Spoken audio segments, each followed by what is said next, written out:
Here again, we're gonna just go do a quick walk around of the 86 Grand Wagoneer that we're doing.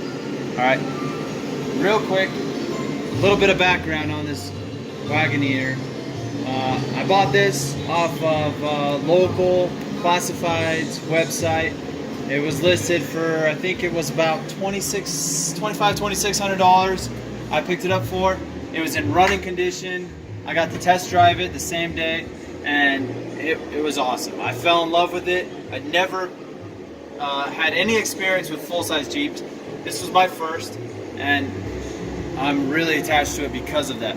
So just a quick overview of what I've done under the hood. Even though it was already running, I knew it could run better.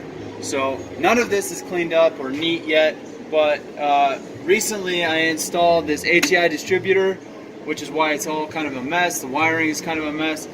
But I did notice an increase in performance because of that. It ran a lot smoother. I changed the air filter. I could have gone a little bigger with that. Will do eventually. Simple things like an oil cap and a new battery, starter solenoid, simple things like that. But all in all, I haven't really done much under this hood except just a little bit of tune-up things like that, and I'll get to the rest of it. One of the main things you'll notice about this, it is an 86 Grand Wagoneer, which came with the pig nose. I think they called it pig nose grill, but I've since swapped that out because I wasn't a fan of the square headlights. I swapped it out with this razor grill, which I painted black. By the way, if you're a Wagoneer purist, you're gonna hate what I've been doing to this. You might think that I'm butchering it, but honestly, I don't care. This is a resto mod. It's what I like. It's my vehicle that I want to have fun in and take my family off-roading in. Exactly. Have fun. It's all about what do I like about the Grand Wagoneer. And the era that I love the Grand Wagoneer had this razor grill. I love the razor grill. All in all, top grill for my choice is the Rhino grill or the Gladiator grill. But razor grill is a great choice. That's why I went with it. So, and moving on, you'll notice this Grand Wagoneer sits a little bit higher than stock. That's because I went ahead and put the Rough Country 2.5-inch suspension on it.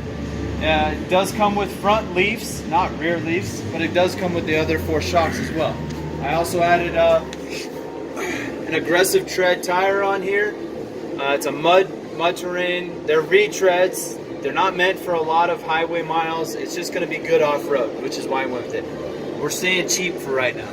So, as you see, the brand new leafs up front, brand new shocks. That's basically all it is up front. I will tell you, a side note, if you're going to install this suspension, be cautious of the axle shifting on you during the install. It's not a really easy installation. But I'm sure if you have any mechanical skills at all, you can figure it out no problem. The wheels are original full-size Jeep wheels. They're steel wheels off of a 77 Cherokee 79 Cherokee Chief. 79 Cherokee Chief. Yep, I just went with the black lugs and concrete gray wheels, but I love the look. I love how it turned out. Not going to get into detail about future expectations on this at all. I'm just giving you an overview of what it is exactly. The interior has been totally stripped. We're in the middle of replacing all the floor pans and any rust that we see on the inside. We're patching it. But the interior, as you can see, the color of the dash was like a butterscotch brown. It's pretty ugly brown, but the whole interior was that brown. It had a really thick, like shag carpet, which is why I gave the Jeep the name that it has, which is Shaggy. I'm kind of attached to that name. You know, it's the Shaggy Waggy. But moving on, well, we're gonna get into color scheme and interior plans, exterior plans, and all that down the road. You just see a lot of scuffing on the body right now. The previous owner already replaced the quarter panels, rear, the 2 rears, and I think one of the fronts. So their work wasn't the best. I mean, they did weld them in, and then they did some Bondo work, which has been cracking and whatnot, but we're just gonna fix all that with a bed liner on the exterior. All right, spoiler alert, it'll be bed line. Again, purists, don't watch this video. But moving on to the back, I wasn't a fan of how the stock bumpers fit.